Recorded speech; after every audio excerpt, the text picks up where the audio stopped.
اما بعد فقد قال اللہ تبارک و تعالی كما ورد فی سورۃ الجاثیہ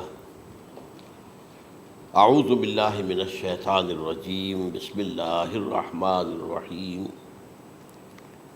وَإِنَّهُ لَعِلْمٌ لِلسَّاعَةِ فَلَا تَمْتَرُنَّ بِهَا وَاتَّبِعُونِي هَذَا صِرَاطٌ مُسْتَقِيمٌ صدق اللہ العظیم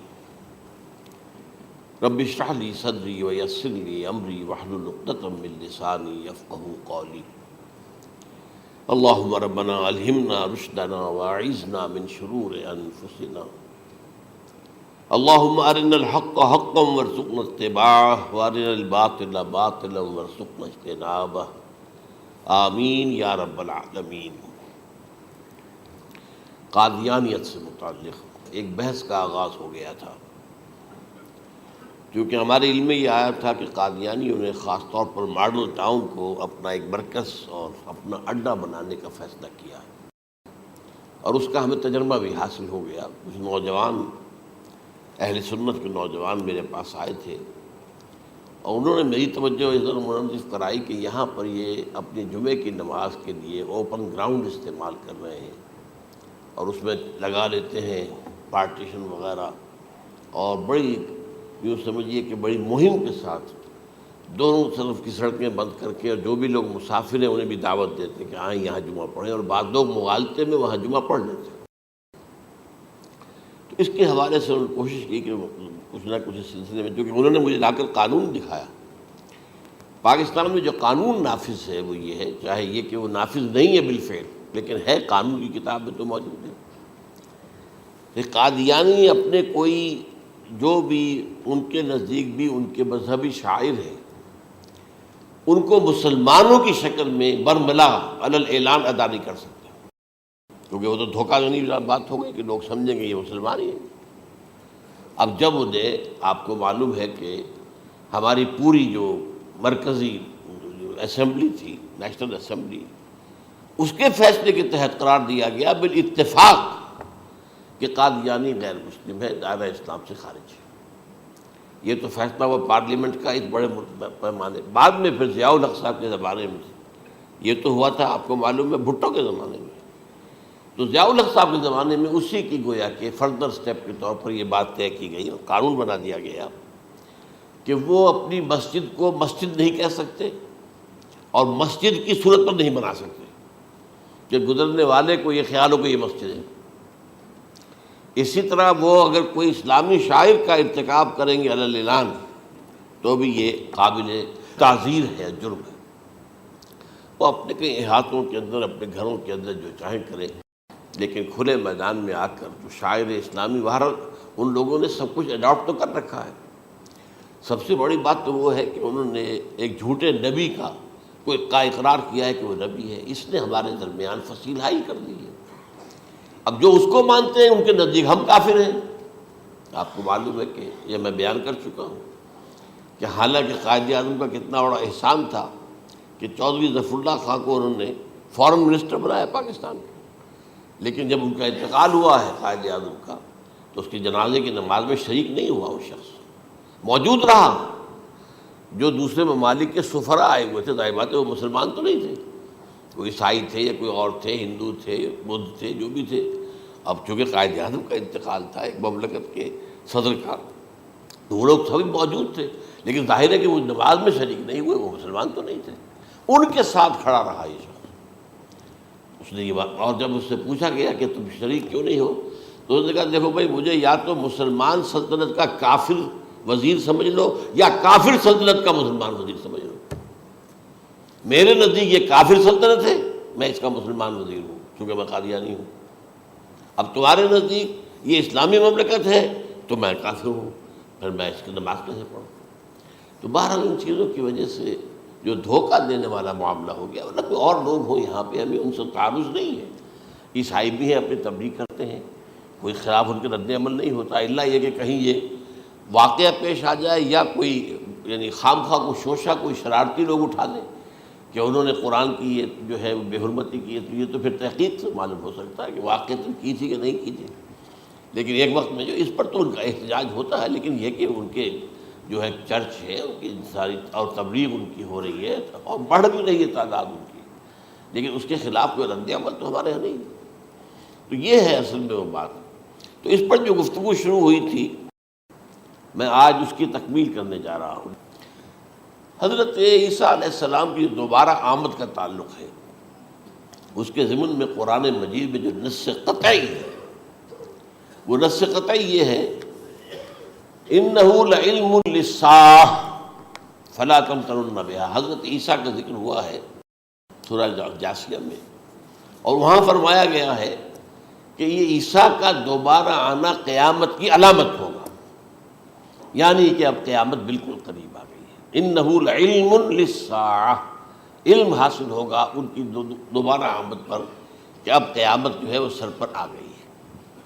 اچھا، اس کے ایک اور جو ہے ذرا بالواسطہ دلائل جو قرآن مجید میں آئے ہیں، ایک ان میں سے یہ ہے کہ سورہ آل عمران میں جہاں حضرت مریم کو بشارت دے رہا تھا فرشتہ کہ آپ کے ہاں ایک بیٹا ہوگا، وہ بڑی حیران تھی کہ میرے ہاں کیسے بیٹا ہو جائے گا، ماں کن تو بغیہ، میں تو کوئی بدکار عورت تو نہیں ہوں، نہ میری کوئی شادی ہوئی ہے ابھی۔ تو اس میں جو باتیں بیان کی تھی فرشتے نے، وہ جو بیٹا ہوگا اس کی کیا شان ہوگی، اس میں یہ الفاظ بھی آتے ہیں وَيُكَلِّمُ النَّاسَ فِي الْمَهْدِ وَكَهْلًا، وہ باتیں کرے گا، لوگوں سے گفتگو کرے گا جبکہ وہ پنگھوڑے میں ہوگا، بچہ ہوگا، گود میں ہوگا، اور کہل کے وقت، کہل کہتے ہیں جب آدمی عمر میں جو ہے 40-45 کا کسی بھی اوپر ہو جائے، آپ پہلے طفل کہتے ہیں پھر جوان کہتے ہیں، عربی زبان میں شاب کا لفظ آتا ہے، بہت جوان، بڑی اچھی صحت میں ہے، اس کے بعد پھر ظاہر بات ہے ڈھلوان شروع ہوتی ہے، یہ کہل ہے۔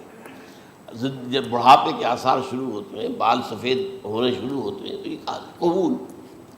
اب سوال یہ ہے اس گھوڑے میں بات کر دیں، یہ تو معجزہ ہے، لہذا اس کا ذکر یہاں پر مناسب ہے۔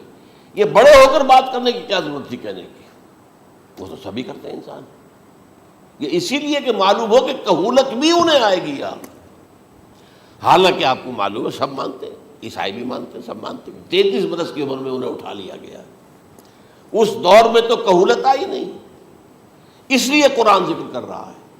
اور یہ بات جو ہے دوسری مرتبہ آئی ہے یہ سورہ المائدہ میں آیت نمبر 110 وَتُكَلِّمُ النَّاسَ فِي الْمَهْدِ وَكَهْلًا، صرف یہ ضمیر کا فرق ہے، وَيُكَلِّمُ النَّاسَ فِي الْمَهْدِ وَكَهْلًا، اور وَتُكَلِّمُ النَّاسَ فِي الْمَهْدِ وَكَهْلًا یہ ہے جب قیامت کے دن اللہ تعالیٰ حضرت عیسیٰ سے سوال کریں گے، اے عیسیٰ ابن مریم، کیا تم نے میری اجازت سے اور میری تائید سے یہ معجزے نہیں دکھائے، یہ معجزے نہیں دکھائے، میں نے تم پر یہ فضل نہیں کیا؟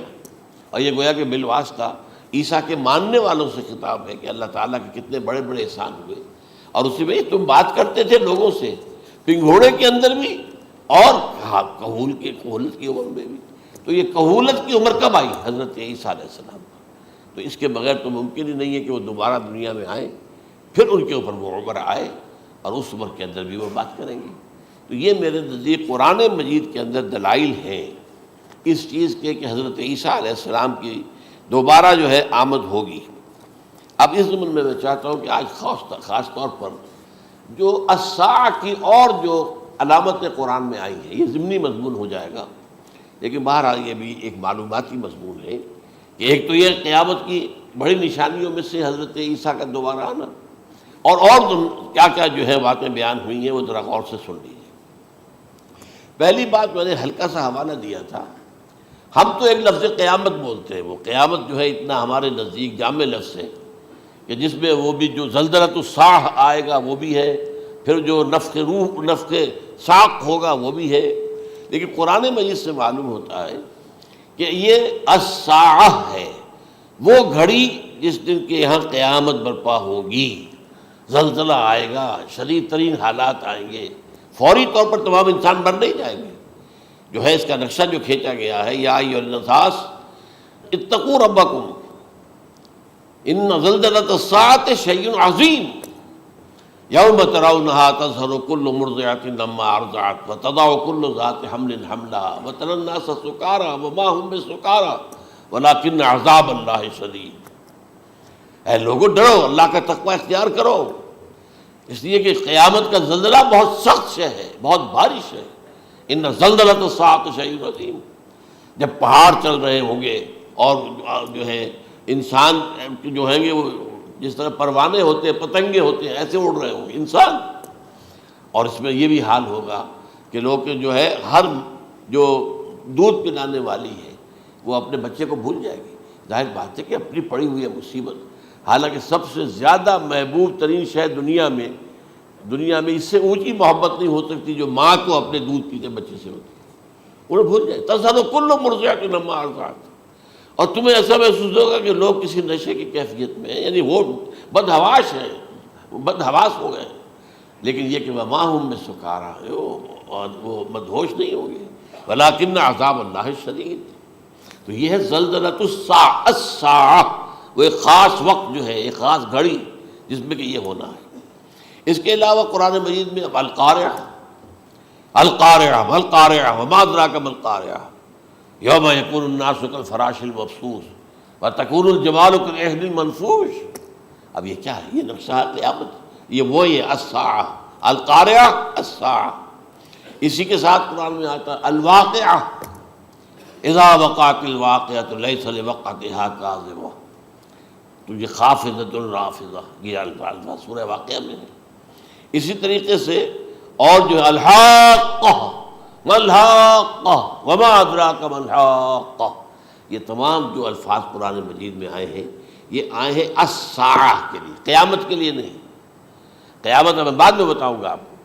چنانچہ 3 نفخے ہیں جو قرآن سے ثابت، نفخ فی الصور، اور اس نفخ فی الصور کا یہ عالم ہوگا یوم ینفخ فی الصور ففزع من فی السماوات ومن فی الارض الا من شاء اللہ، جس دن پھونکا جائے گا سور میں، اور اس وقت صورتحال یہ ہو جائے گی کہ جو بھی آسمانوں میں ہے، زمین میں ہے، سخت پریشانی اور سخت پشیمانی اور ایک طرح کی مرعوبیت اور خائف ہو کر رہ جائیں گے، الا ان کے کہ جن کو اللہ چاہے، اس کے کوئی ملائکہ مقربین ہوں گے۔ من فی السماوات فی الارض ہے، اس کے ساتھ ہی یہ کہہ دیا گیا ہے، لیکن یہ باقی پورے لوگوں کے اوپر، پوری مخلوقات کے اوپر ایک جو ہے گھبراہٹ کی کیفیت طاری ہو جائے گی۔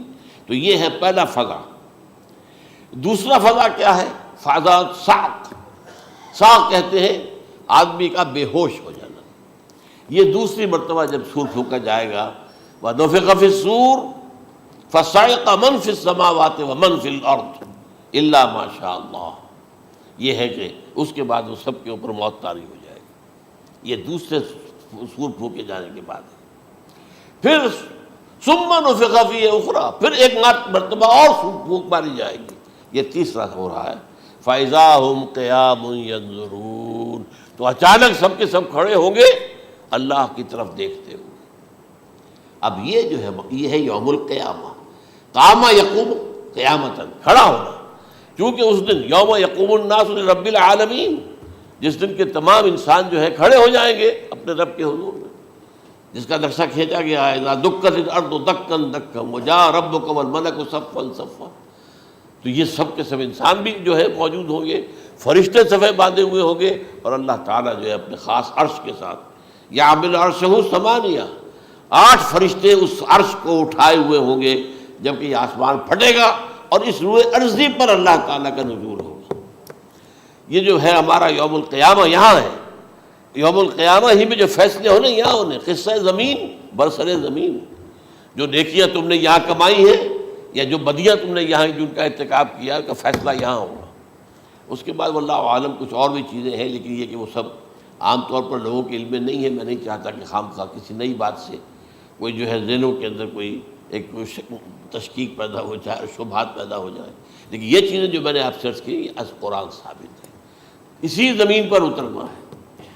وَجَاءَ رَبُّكَ وَالْمَلَكُ صَفًّا صَفًّا، یہ سب کے سب آئیں گے، اور ملائکہ، اور اس کے علاوہ جو ہے دوسرے مقامات پر جس کا نقشہ کھینچا گیا ہے سورۃ الحاقہ کے اندر ہے۔ اللہ کا عرش جو ہے 8 فرشتے اٹھائے ہوئے نیچے اتریں گے۔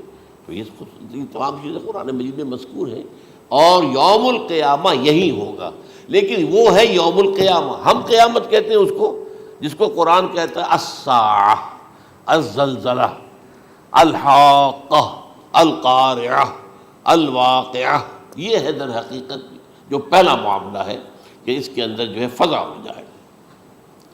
اب دیکھیے جو علامات قیامت احادیث میں آئی ہیں وہ میں آج آپ کو سنا رہا ہوں۔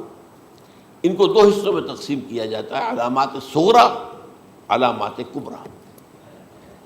چھوٹی نشانیاں جو درجہ بدرجہ درجہ بدرجہ درجہ بدرجہ حاضر سامنے آئیں گے۔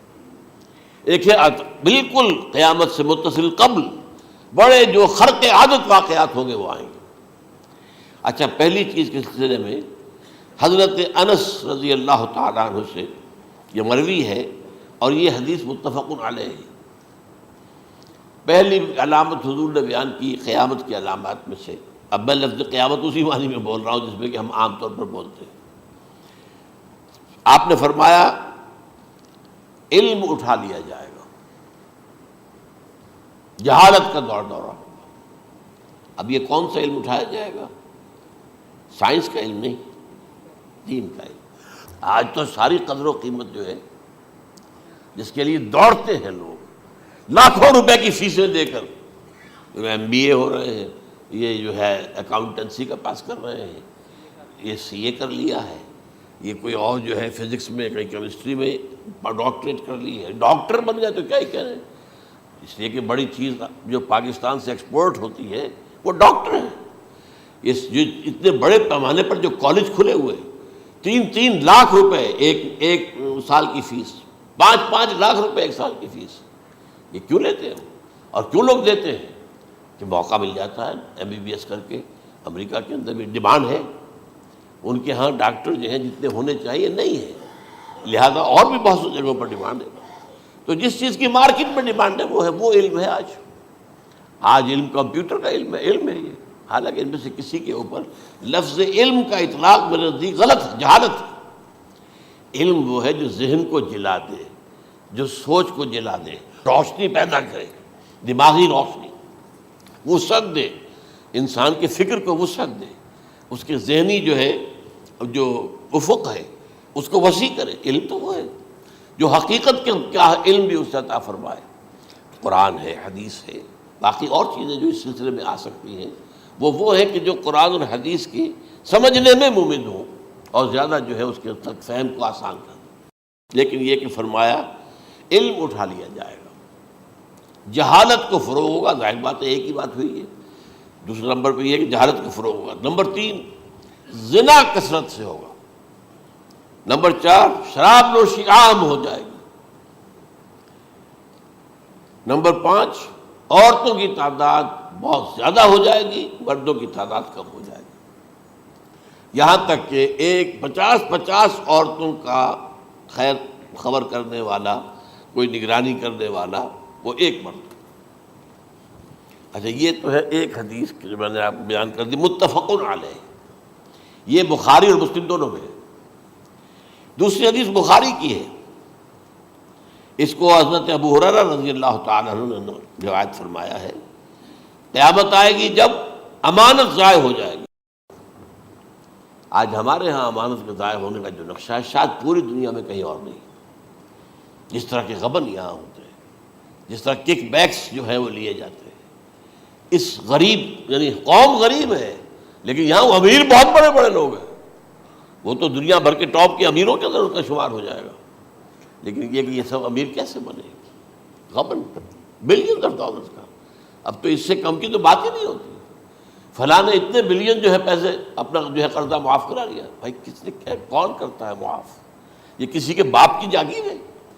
یہ پیسہ بینک کے اندر حکومت کا ہے کہ حکومت کو اختیار ہو کے وہ رائٹ آف کر دے ان کے جو ہے ان کی جائیدادیں کرو ضبط۔ لیکن ہوتا کیا ہے، بینک آفیسر بے ایمان ہے، وہ کہتا تھا 1 کروڑ کا قرضہ لے جاؤ، 10 لاکھ مجھے دے جاؤ، چاہے تم میرے پاس کوئی ڈاکومنٹ جو ہے ایسے نہیں دے سکتے، حالانکہ ہونا چاہیے۔ اتنا بڑا قرضہ لے رہے ہو تو ڈاکومنٹس یہاں پر ہمارے سامنے لاؤ کہ اگر تم نہ دے سکو تو ہم ان ڈاکومنٹس کے ذریعے سے تمہاری جائیداد، تمہاری کوئی جاگیر، تمہاری کوئی اور چیز اس کو قبضہ کریں۔ جب وہ وقت آتا دیکھتے تو یہ ڈاکومنٹس ہی فیک ہیں۔ اللہ اللہ خرچ کیا کرے گا کوئی؟ بینک کا باپ بھی واپس نہیں لے سکتا۔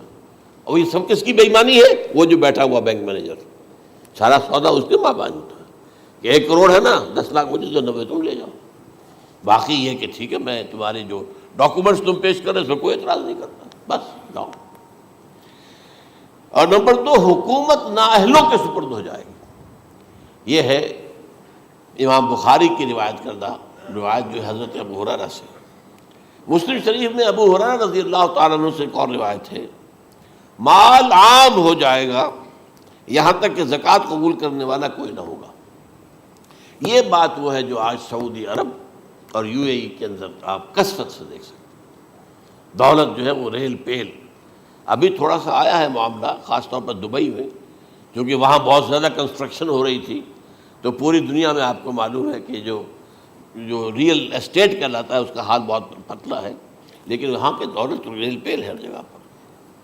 اور سب سے اہم متفق علیہ روایت، متفق علیہ کیا، وہ تو حضرت عمر سے بھی مروی ہے، ابن عمر سے بھی مروی ہے، ابن عباس سے بھی مروی ہے، ابو ہریرہ سے بھی مروی ہے، عبداللہ ابن مسعود سے بھی مروی ہے رضی اللہ تعالیٰ عنہ اجمعین۔ اور یہ وہ حدیث ہے جسے کہا جائے حدیث جبرائیل، جسے ام السنہ بھی کہا گیا۔ اس میں جو آخری سوال کیا حضرت جبرائیل نے حضور سے، چوتھا، پہلا یہ تھا کہ اسلام کیا ہے مجھے بتائیے، ایمان کیا ہے اس کی حقیقت کیا ہے یہ مجھے بتائیے، تیسرا احسان کیا ہے یہ بتائیے، چوتھا یہ کہ قیامت کے بارے میں بتائیے کب ہوگی۔ حضور نے فرمایا کہ اس کے بارے میں جس سے سوال کیا جا رہا ہے وہ اس سے زیادہ نہیں جانتا جو کہ سوال کر رہا ہے۔ اب اس کے کئی مفہوم ہو سکتے ہیں کہ بہرحال یا تو حضرت، چونکہ بعد میں معلوم ہوا کہ حضور نے پہچانا نہیں کہ یہ جبرائیل ہے، بلکہ جب سوال جواب ہو کر وہ چلا گیا شخص تو اچانک حضور کے ساتھ ذرا ردو ہو ہی لیا، ذرا بلانا اس کو دوبارہ لانا۔ اب جو دیکھا کہ یہ وجود ہی نہیں اس کا، آسمان نے اس کو اچک لیا، زمین نے نگل لیا، کیا ہوا ہے؟ پھر آپ نے یہ جبرائیل تھے جو تمہیں تمہارا دین سکھانے آئے تھے جبکہ تم سوال نہیں کر رہے ہو۔ یہ بڑے بیسک کوسچن تھے، اس لیے کہ دنیا کے ہمارا نظام اسلام پر ہے، ایمان پر نہیں ہے، اس لیے کہ ایمان کو ویریفائی کر ہی نہیں سکتے۔ کیسے پتہ ہوگا اس میں ایمان ہے یا نہیں ہے؟ کوئی آلہ نہیں ہے، کوئی الیکٹروکارڈیوگرام ابھی تک ایسا نہیں ہے، کوئی جو ہے اور جو طریقے چل رہے ہیں وہ تو ان کے ذریعے سے یہ تو نہیں معلوم ہو سکتا ایمان ہے کہ نہیں۔ لہذا یہاں کا سارا نظام اسلام پر ہے، شہادت اللہ الہ الا اللہ وان محمد رسول اللہ، پھر ایک نظام بنا لیا، وإقام الصلاۃ وإیتاء الزکوٰۃ وصوم رمضان وحج البیت۔ اس میں بھی یہ ہے کہ اگر کوئی نماز کو نہیں مانتا تو کافر ہوگا، لیکن نماز پڑھتا نہیں ہے تو کافر نہیں ہے، فاسق ہے، فاجر ہے، گناہ گار ہے، کمزور مسلمان ہے۔ اس طرح زکوٰۃ کا منکر ہو جائے گا تو وہ کافر ہوگا، لیکن زکوٰۃ دے نہیں رہا ہے تو یہ گویا کہ گناہ گاری ہے، کمزوری ہے۔ تو اس حوالے سے نوٹ کر دیجئے کہ یہاں کا دنیا کا سارا اسلامی نظام اور سارا کانسٹیٹیوشنل اور لیگل سسٹم جو ہے اسلام کا وہ اقرار باللسان پر ہے، ایمان ہے وہ کہ جس کی بنیاد پر وہاں فیصلے ہوں گے۔ یہاں کوئی شخص مسلمانوں کا بڑا لیڈر ہے، بڑا علامہ ہے، بڑی اس کی قدر و منزلت ہے، اس کے ہاتھ چومے جا رہے ہیں، پاؤں چومے جا رہے ہیں، ہو سکتا ہے وہاں کہا جائے دفع ہو جاؤ، تمہارے دل میں ایمان نہیں تھا، تم نے یہ سب کچھ کیا تھا اس لیے کہ کہا جائے کہ بڑے عالم ہو، اور یہ کہا جا چکا فقط قیلا، اب یہاں کچھ نہیں ہے تمہارے پاس۔ پھر فرشتوں کو حکم ہوگا کہ اس کو گھسیٹتے ہوئے جہنم میں ڈال دیں۔ 3 باتیں بیان کی آپ نے، یہی حشر اس کا ہوگا مالدار کا، اللہ پوچھے گا میں نے تمہیں بہت مال دیا تم نے کیا کیا؟ وہ کچھ گنوانا شروع کرے گا، اللہ فرمائے گا جھوٹ بول رہا، قذبتا، تم نے یہ خیرات و صدقات اس لیے کیے تھے کہ تمہاری سخاوت کے ڈنکے بج جائے، تعریفیں کی جائے، وہ کی جا چکی ہے، دنیا میں ڈنکا بج گیا، یہاں کچھ نہیں تھا، وہ نیت دل میں کچھ اور تھی تمہارے۔ میں لیس البر ان تولوا وجوہکم والا قرآن مجید کا سبق ہمارا منتخب نصاب کا نمبر 2 بڑی تفصیل سے بیان کیا۔ یہی معاملہ ہوگا اس عالم کا، اللہ فرمائے گا میں نے تمہیں علم دیا، تم نے، وہ کہے گا میں نے علم پھیلایا لوگوں میں ہدایت کی، کوئی جھوٹ بول رہے ہیں، تم نے تو صرف اس لیے کیا تھا، تمہاری نیت یہ تھی کہ بڑا عالم شخص ہے، بڑا فاضل شخص ہے، تو یہ سب کہا جا چکا۔ تو وہاں کا معاملہ جو ہے وہ اسلام پر نہیں ہے، یا آپ دکھائیں گے دیکھیے میرا آئیڈینٹی کارڈ اس پہ اسلام میرا مذہب لکھا ہوا ہے، یا یہ میرا پاسپورٹ ہے، آئیڈینٹیفیکیشن کے لیے دنیا میں عام طور پر یہ چیزیں ہوتی ہیں، کوئی تعلق نہیں۔ آخرت کا معاملہ کسی اور شے پر ہے، وہ تو ایمان دل میں ہے، اور تمہارے تمام جو حرکات ہیں، اعمال ہیں، ان سب کے اندر جب تک کہ اصل جو قوت متحرکہ ہے وہ اللہ کی محبت نہ بن جائے.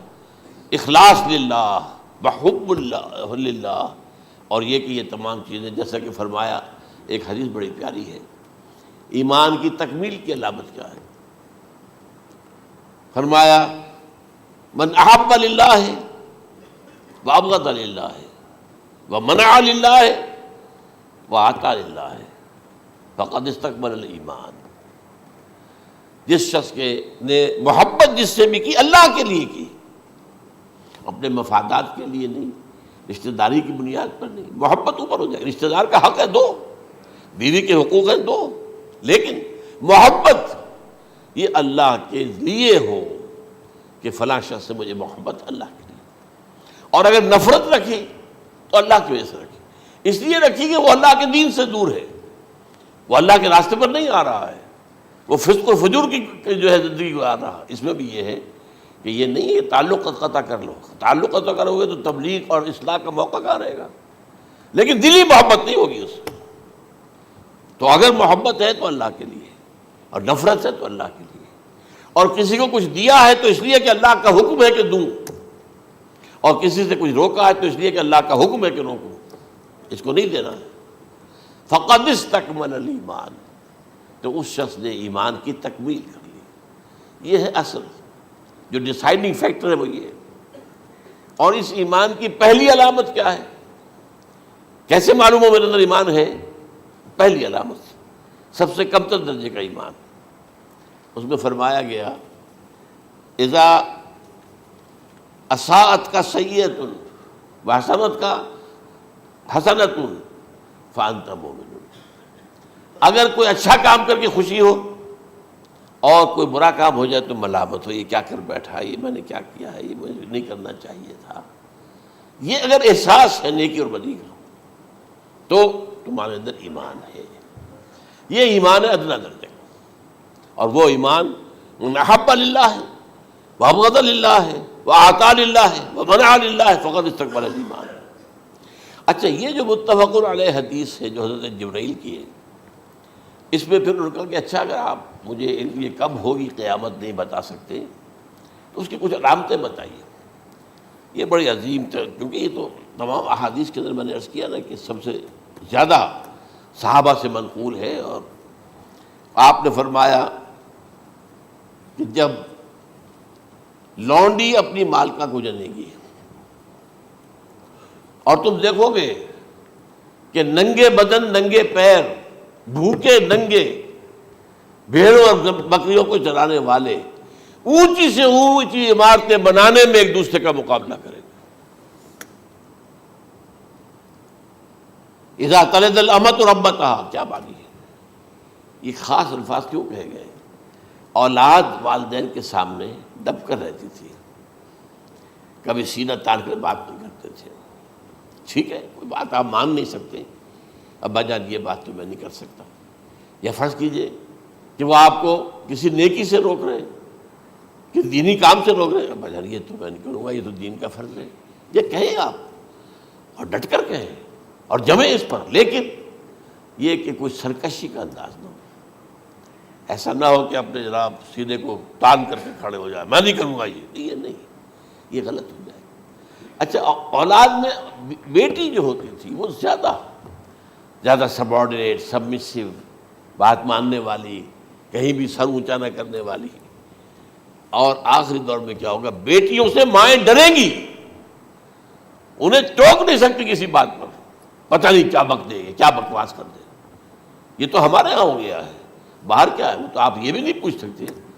آپ کی 13 برس کی لڑکی آئی ہے رات کو 1 بجے، نہیں پوچھ سکتے کہاں رہی ہو، یہ رات کہاں گزاری، پوچھ ہی نہیں سکتے. یہ پوچھنا بھی جرم ہے. اپنے چھوٹے بچے کو آپ نے ایک تھپڑ مار دیا، تہذیب ہے، سکھانا ہے، غلط کام کیا ہے، اس کی سرزنش ہو رہی ہے، فوراً وہ اگر ایک فون کر دے گا پولیس آئے گی، بچے کو لے جائے گی، اسے لا کر کہیں اور جو ہے ڈپازٹ کرے گی اور آپ پر مقدمہ چلے گا، آپ کو اس کی سزا بھگتنی ہوگی. ظاہر بات ہے کہ پھر وہاں سرکشی کا کیا عالم ہوگا. پھر اولاد کہاں سر جھکائے گی، کس درجے میں جھکائے گی؟ اس کی تربیت عثمانی ہوئی نہیں. تو ان تلد الامۃ ربتہا، گویا کہ ماں بیٹی کے نزدیک ماں جو ہے وہ ایسی ہو جائے گی جیسے لونڈی. گویا کہ لونڈی نے ایک اپنی مالکہ کو جنم دیا ہے، بیٹی مالکہ بن جائے گی اور ماں جو ہے لونڈی بن جائے گی، اور دولت کے ریل پیل کا ابھرتا دکان، یہ جو بھوکے ننگے اور مفلس، کیا حال تھا 100 برس پہلے، انہیں کھانے کو کچھ نہیں ملتا تھا۔ یہ مشرقی ساحل پر تھے، یہ سوائے یہ کہ مچھلیاں پکڑ لی، اللہ خیر اللہ وہ کھا لی، یا کہیں ان کو بیچ دیا، کوئی بنڈی لگ گئی، بنڈی لگ جاتی تھی وہاں، اور کیا تھا۔ اور مغربی ساحل پہ کیا ہوتا تھا، ساری ان کی معیشت حج کے گرد گھومتی تھی، حاجی آئے ہیں، خریداریاں کر رہے ہیں، اور آپ کو معلوم ہے پوری دنیا سے مال پہلے بھی پہنچتا تھا وہاں، آپ کو جو ہے ہر ملک کے ہر کونے کا پھل وہاں مل جائے گا آج بھی۔ اور وہاں پر یہ ہے کہ سب سے بڑی بدوؤں کے لیے سب سے بڑی بات کیا تھی، قربانی کا گوشت، اسے وہ سکھاتے تھے، سخت چمڑے کر کے کھاتے تھے، یہ ان کا حل تھا۔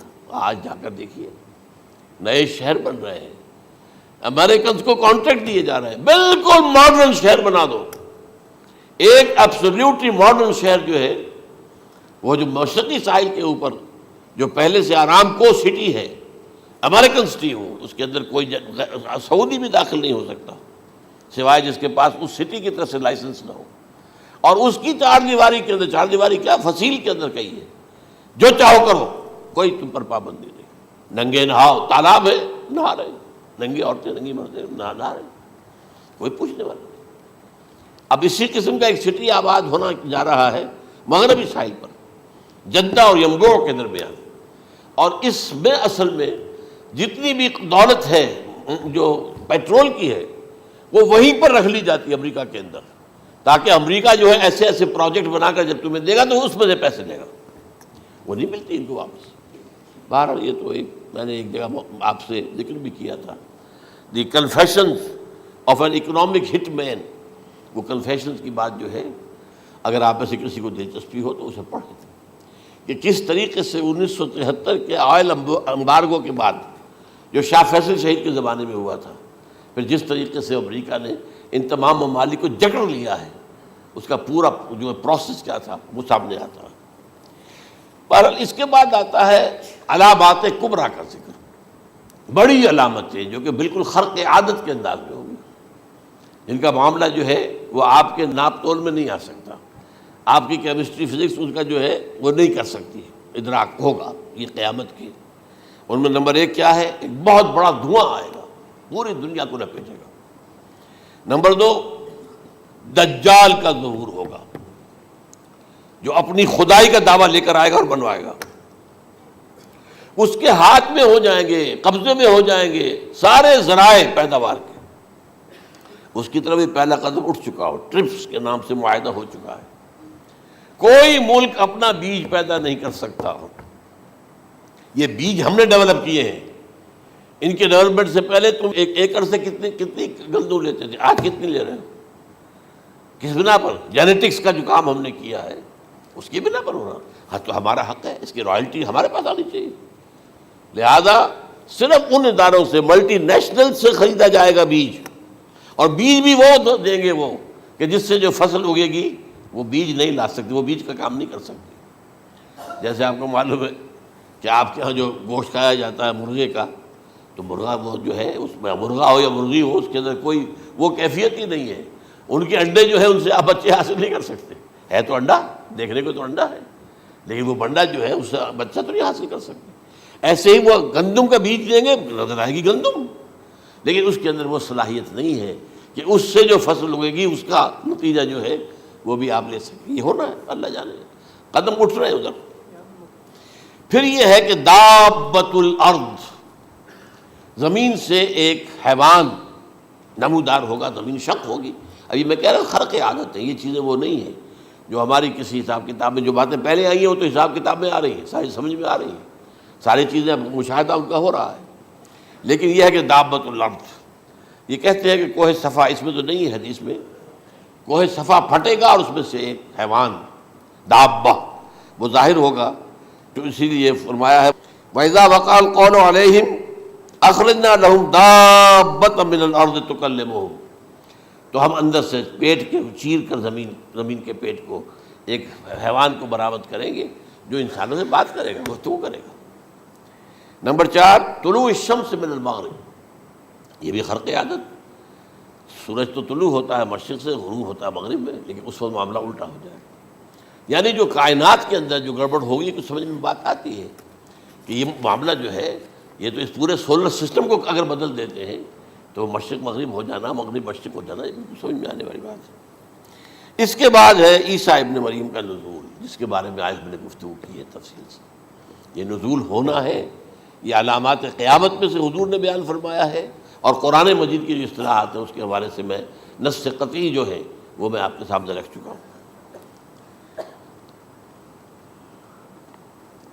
پھر یاجوج ماجوج کا ایک معاملہ ہے، یہ میں ابھی اس وقت زیادہ اس پر بات نہیں کر سکتا۔ حضرت عیسیٰ علیہ السلام کے نزول کے بعد 2 کام ہوں گے، یہودیوں کا قلع قمع ختم، تمام یہود، ایک کام تو یہ ہونا ہے، اور نمبر 2 عیسائیت کا ختم ہو جانا، عیسائیت کی نفی کر دیں گے، بھائی تم مجھے خدا کا بیٹا بنائے بیٹھے ہو، میں تم خدا کا بیٹا نہیں ہوں، میں تو اس کا بندہ ہوں، رسول ہوں، میں نے تم سے کب کہا تھا کہ مجھے خدا کا بیٹا بناؤ۔ نمبر 2 یہ کہ وہ خنزیر کو قتل کر دیں گے، یعنی یہ تم نے خنزیر کب سے کھانا شروع کر دیا، میں تو تم کو نکاح اجازت دے کر گیا تھا، یہ تو شریعت موسوی میں حرام تھا، اور میں کہہ کر گیا تھا کہ یہی شریعت تم پر لاگو رہے گی، ہاؤ کم تم نے کیسے یہ؟ آج بھی بہت سے رومن کیتھولکس جو ہے وہ سور نہیں کھاتے، وہ اس میں ہے ان کے اندر کچھ نہ کچھ بعض جو ہے جو حضرت عیسیٰ کی تعلیمات کا کچھ اثر ان کے ہاں ہے۔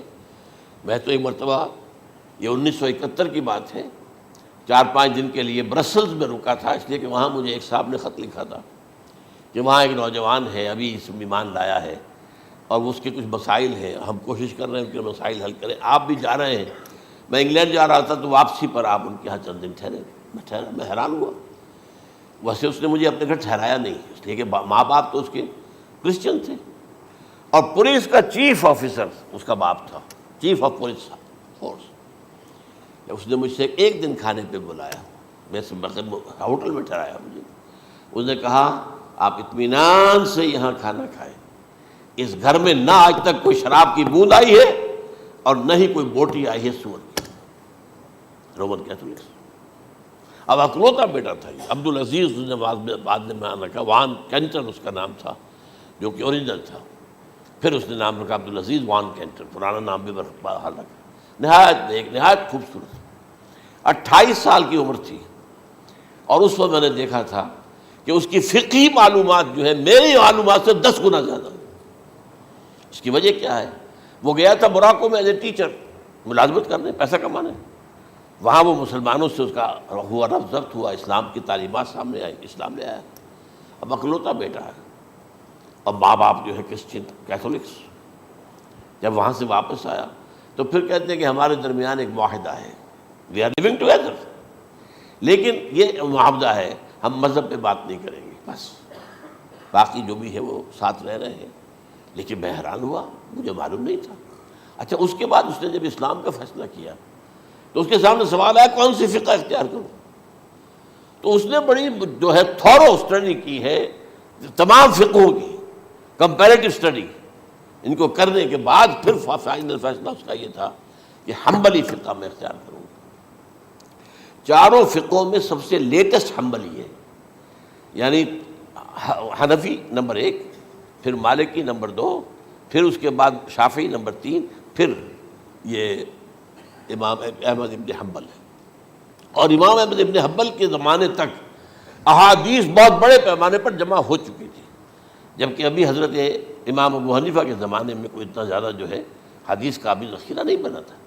اسی پر تو لوگ حیران ہوتے ہیں کہ زیادہ حدیث امام ابو حنیفہ کے علم میں نہیں تھی، لیکن مجال ہے کہ ان کا کوئی فتویٰ جو ہے کتاب و حدیث کے، کتاب اور سنت کے خلاف ہو، اگرچہ انہوں نے صاف کہا کہ اگر تم پاؤ کوئی ایسی سچی حدیث، پختہ حدیث جو میری کسی رائے کے خلاف ہو تو میری رائے کو دیوار پر دے مارنا اور اس صحیح حدیث کی پیروی کرنا۔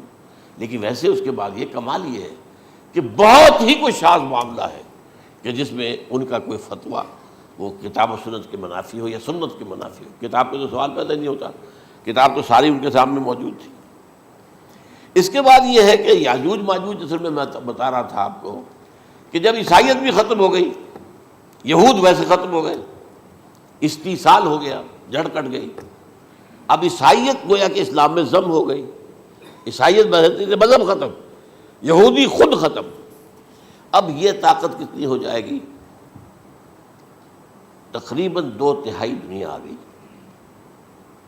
تمام۔ اب عیسائی 2 ارب کے قریب ہیں، 1 ارب 90 کروڑ ہوں گے، یا مسلمان بھی 1 کروڑ 50-60 لاکھ ہیں، دونوں کو جوڑ لیجیے کتنے ہو گئے؟ 6 ارب کل آبادی ہے۔ لیکن اس کے بعد آتا ہے یاجوج ماجوج کا خروج۔ یہ یاجوج ماجوج میرے نزدیک چائنا اور رشیا ہے، ان کی مجموعی طاقت اتنی ہوگی، اور یہ اس طرح آئیں گے ہر اونچائی پر سے اترتے ہوئے، پھسلتے ہوئے۔ جیسے 1962 میں جب وار ہوئی تھی بٹوین چائنا اینڈ انڈیا 1962 میں، تو وہ اس وقت کا نقشہ جو آج بھی اخبارات میں پڑھتا تھا، تو یاد waves after waves of Chinese soldiers were coming down the slopes of Himalayas۔ یہ تو وہ ہے نا جن کی تعداد کا کوئی حساب نہیں ہے۔ اور رشیا اور یہ مل کر جو ہے، میرا اندازہ یہ ہے کہ جب پہلے ملحمۃ العظمیٰ ہوگی وہ عیسائیوں اور مسلمانوں کے درمیان، اس وقت یہ دونوں پاورز نیوٹرل رہے گی، لیکن غالباً یہ بات طے کر لیں گی کہ ویپنز آف ورلڈ جو ہے ماس ڈسٹرکشن، یہ استعمال مت کرنا۔ اگر یہ ویپنز آف ماس ڈسٹرکشن استعمال کرو گے تو ہم میدان میں آ جائیں گے۔ اس میں وہ جنگ جب ہو چکے گی، پھر حضرت عیسیٰ کو فتح حاصل ہو جائے گی، اور پھر یہ کہ یہودیت ختم ہو جائے گی، عیسائیت بطور مذہب ختم ہو کر اسلام میں ضم ہو جائے گا، پھر وہ 40 برس کا عہد حکومت ہے حضرت عیسیٰ علیہ السلام۔ لیکن جب یہ فتح ہو جائے گی ان پر، اب یاجوج ماجوج آئیں گے، اور اتنی تعداد میں آئیں گے کہ بحیرہ طبریہ جو ہے اس کا سارا پانی پی جائیں گے۔ یہ تو اگر آپ کو کبھی اندازہ ہو، یا کوئی آپ جانیں ان لوگوں کو جو ان چینیوں سے واقف ہیں، وہ کہتے ہیں زمین پر ہلتی ہوئی کوئی چیزوں سے وہ چوری چھوڑ کے کھا جائیں گے۔ جہاں وہ جاتے ہیں ایز اے لیبرر، وہاں کے جو سارے کتے ہیں ختم، ساری بلیاں ختم، ہر شے، وہ جو سانپ کھاتے ہیں، ہر چیز کھاتے ہیں۔ اور یہ تمام ایسٹرن کنٹریز کے اندر ہوتا ہے، بڑی ڈیلیشس ڈشز ہیں یہ سانپ وغیرہ وغیرہ۔ اور یہ جس طرح کھا جائے، پانی پی جائے، ایک قطرہ نہیں رہے گا اس پر۔ تو پھر جو ہے اللہ تعالیٰ اس وقت جو ہے اس میں ایک ایسی بیماری پیدا کرے گا، یہ سب مر جائے، یہ معجزے سے ہوگا۔ یعنی ان کے اوپر فتح جو ہے وہ عام لڑائی کے ذریعے سے نہیں ہوگی، بلکہ اس کے اوپر فتح جو ہوگی وہ اللہ تعالیٰ سے ہوگی، ایک بیماری پیدا ہوگی، سب مر جائے گی۔ اور اس کے بعد اللہ تعالیٰ ایسے پرندے بھیجے گا بڑی لمبی لمبی گردنوں والے، وہ ان سب کو کھا جائیں گے، جیسے ہمارے ہاں گدھ ہوتے ہیں، وہ ان کو صاف کر دیں گے۔ ورنہ تو یہ ہے کہ پوری دنیا کے اندر جو بدبو اور جو پیدا ہوتا معاملہ اس سے، تو اس نوع انسانی کی بقا ممکن نہیں تھی۔ ان کے خاتمے کے بعد پھر یہ ہوگا کہ حکومت اسلامی جو ہے پوری دنیا میں حضرت مسیح علیہ السلام کی ہوگی۔ 45 برس وہ رہیں گے، اسی میں وہ کہلن بھی آ جائے گا، وہ فی المہد و کہلن جو میں نے شروع میں بیان کیا تھا، اسی میں پھر یہ ہے کہ وہ شادی بھی کریں گے، ان کی اولاد بھی ہوگی، اور پھر ان کا انتقال ہوگا تو حضرت حضور صلی اللہ علیہ وسلم کے حجرے میں، وہیں پر جہاں حضور اور ابو بکر اور عمر رضی اللہ تعالیٰ عنہم دفن ہیں، وہیں پہ ان کو دفن کیا جائے گا۔ اور قیامت کے دن حضور فرماتے ہیں کہ میں اور یہ تینوں ساتھ نکلیں گے۔ تو یہ ہے واقعات و واقعات۔ بہرحال اس میں یہ ہے کہ یہ نوٹ کر لیجئے کہ جہاں تک ہمارے ہاں آج کل کا معاملہ ہے، میرے نزدیک میں یہ کہنے پر مجبور ہوں، جو رفع و نزول مسیح کو نہیں مانتا وہ کم سے کم منکر حدیث ضرور ہے۔ میں اس سے کم کا فتویٰ نہیں دے سکتا۔ اب یہ ہے کہ جو لوگ مہدی کو نہیں مانتے ان کا معاملہ میں مختلف سمجھتا ہوں، چند منٹ لے رہا ہوں آپ کے، اور اس لیے کہ ان کی حدیثیں صحیحین میں نہیں ہیں، بخاری مسلم میں نہیں، اور یہ کہ بہرحال ان کا معاملہ جو ہے وہ ایسا نہیں ہے حضرت عیسیٰ کا۔ حضرت عیسیٰ کے آنے کا جو کچھ ہوگا وہ تو میں نے آپ کے سامنے بیان کر دیا، لیکن یہ ہے کہ حضرت مہدی ہمارے نزدیک اس میں خرق عادت کوئی ہے ہی نہیں۔ جیسے ہر صدی کے مجدد ہوتے ہیں، آخری صدی کے مجدد وہ ہوں گے، اور میرے نزدیک یہی آخری صدی ہے، اور اسی میں حضرت مہدی کا ظہور ہو جانا۔ سعودی عرب میں کوئی خانہ جنگی ہوگی کسی بادشاہ کے انتقال پر، اور پھر اس وقت یہ ظاہر ہوں گے، اس وقت ملک کے حالات کو سنبھالنے کے لیے لوگ ان کو زبردستی نکالیں گے، چھپے ہوئے ہوں گے ایک گھر میں۔ یہ حضرت ام سلمہ رضی اللہ تعالی عنہ کی روایت ہے کہ ایک بادشاہ کے انتقال پر یہ خانہ جنگی ہو جائے گی اور ایک شخص مدینے سے بھاگ کر مکے میں چھپ جائے گا. یہ تو ہے ان کے الفاظ، میں توجیہ کر رہا ہوں. یہ لوگ ان کی طرف دیکھ رہے ہوں گے کہ یہ جو وقت آیا ہے فتنے کا ہماری قوم پر، ہمارے ملک پر، تو ان کی شخصیت ایسی ہے کہ یہ بیچ میں آئیں، صلح صفائی کرائیں، اور وہ جو ہے اس ذمہ داری سے بچ کر بھاگیں گے اور جا کر مکے میں چھپ جائیں گے. پھر لوگ انہیں تلاش کر کے نکالیں گے اور زبردستی ان کے ہاتھ پر بیعت کریں گے، ورنہ وہ اتنے بڑے منصب کو. اور پھر یہ بھی ہے، ایک حدیث میں آتا ہے یصلحو فی لیلۃ واحدہ، ایک رات میں ان کی مکمل اصلاح کر دیں گے. یعنی اگر کوئی تھوڑا بہت نقص اور عیب کوئی ہوا بھی، کوئی کمی کوتاہی ہوئی بھی، تو اللہ تعالیٰ ایک رات میں اصلاح کروا دیں. لیکن ہمارے نزدیک اس قدر کوئی خرق عادت ہے ہی نہیں. البتہ جو کہتے ہیں اہل تشیع، وہ خرق عادت ہے کہ ان کے 12ویں امام جو ہے وہ بچپن ہی کے اندر اس خوف سے کہ جو بنو عباس بادشاہ ہیں وہ ان کو قتل کر دیں گے، تو وہ ایک غار میں چھپا دیے گئے. اب وہ 1200 برس سے اس غار کے اندر چھپے ہوئے، اور اس کے بعد وہ ظاہر ہوگی، وہ امام مہدی ہوں گے. اس میں خرق عادت ہے. لیکن میں یہ کہتا ہوں کہ محض خرق عادت کی بنیاد پر ہم اس کی نفی نہیں کریں گے. کیوں؟ کیا ہم یہ نہیں مانتے کہ اصحاب کہف 300 برس تک سوئے رہے؟ یہ کیا عام بات ہے؟ حضرت عزیر علیہ السلام، اللہ نے انہیں موت دی، موت، اور 100 برس کے بعد زندہ کر کے اٹھا لیا. تو خرق عادت حضرت عیسیٰ کو ہم اتنا بڑا خرق عادت مانتے ہیں کہ اٹھا کر آسمان پر، تیسرے آسمان کے اوپر ہیں، موجود ہیں، اب بھی ہیں. شب معراج میں تیسرے آسمان پر حضور کی ملاقات ان سے ہوئی. تو یہ خرق عادت کی بنیاد پر نفی نہیں ہم کرتے. ہو سکتا ہے، لیکن یہ کہ اس کے لیے ہمارے پاس کوئی دلیل نہیں، کوئی احادیث نہیں، کچھ نہیں، اس لیے ہم اس کو نہیں مانتے. البتہ خود وجود جو ہے حضرت مہدی کا، وہ کوئی عجیب بات نہیں ہے. وہ تو جیسے پہلے بھی آئے ہیں ہمارے مجددین، ایسے مجدد ہوں گے اور دین کو تازہ کر دیں گے. ایک صحیح اسلامی ریاست جو ہے وہ عرب میں قائم ہو جائے گی دوبارہ. حضور نے فرمایا وہ عدل اور انصاف سے عرب کو اسی طرح بھر دے گا جیسے کہ وہ اس سے پہلے ظلم اور جور اور زیادتیوں کے سے بھری ہوئی ہوگی. تو یہ کام ہوگا، یہ تو مجدد کا کام ہوتا ہی ہے اس حوالے سے. لیکن بہرحال میں نے پھر بھی کہا کہ اگر احادیث کی کمزوری کی وجہ سے کہ صحیح عین میں نہیں ہے، اگر کوئی شخص انکار کرے تو مجھے کوئی اعتراض نہیں ہے، ٹھیک ہے.